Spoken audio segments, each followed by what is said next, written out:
Hello again, 7L. So here's some quick instructions on what you need to do for Period 3 English today. So I'm on my Compass dashboard. I've got the instructions here in the lesson plan, and I'm going to go to the Resources tab. The same instructions are here, and I'm going to scroll down and open the two attachments. So I've got Planning a Journey and Idea Prompts. So I'm going to Planning a Journey, and let's have a look at this document. I'll read it for you now for those who like to hear things aloud, but obviously you need to read it for yourself too. So, planning a journey. Being required to stay inside the four walls of our house can make us long for the outside world. It is only natural to think of the different places we would like to go or the different experiences we might like to have when isolation is over. While we cannot go on these journeys right now, we can go on them through our writing. Your task is to plan a story about a journey. So today you'll just be doing the plan. The story could be about an adventure you have already been on, a journey you wish you could go on, an exciting experience you have heard someone else go on, much like the story of Lenny Gwyther that we read on Friday, or a completely made up tale. It's up to you. Planning the road ahead. Before we begin our journey, like Lenny, we must plan our trip.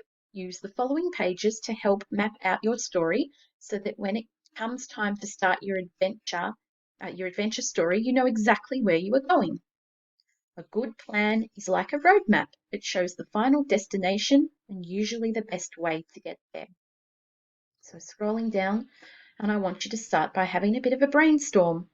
What comes to mind when you think of a journey? Spend at least 10 minutes brainstorming as many ideas as possible.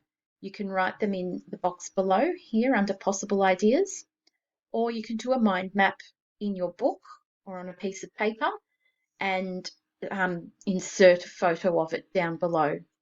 Often, the longer you spend thinking of ideas and the more you write down, the more creative you will become. If you get stuck, open the document titled Idea Prompts for Inspiration. Here's idea prompts, and you can see we've got some lovely inspiring images. Some have got some text, some are just images. Different places, different settings, some nice quotes. So have a look through to get some inspiration. Okay, so yeah, 10 minutes brainstorming either on a piece of paper or in the document here. It's up to you. Take your time and then scroll down to the next page, the roadmap. And here's where you're going to do your planning. So I wasn't with you in term one, obviously, but it looks like you've done some learning about narrative or stories in term one.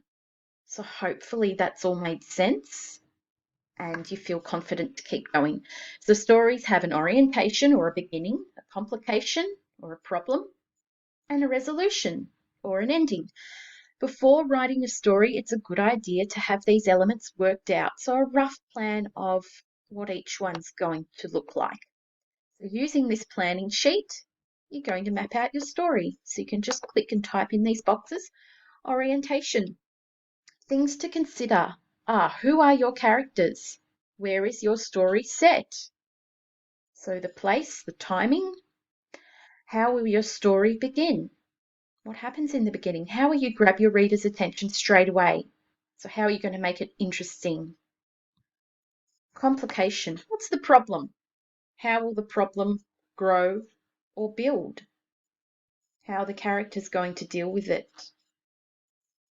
How are you going to make it really dramatic and tense and exciting? And then we've got the resolution. How is the problem solved?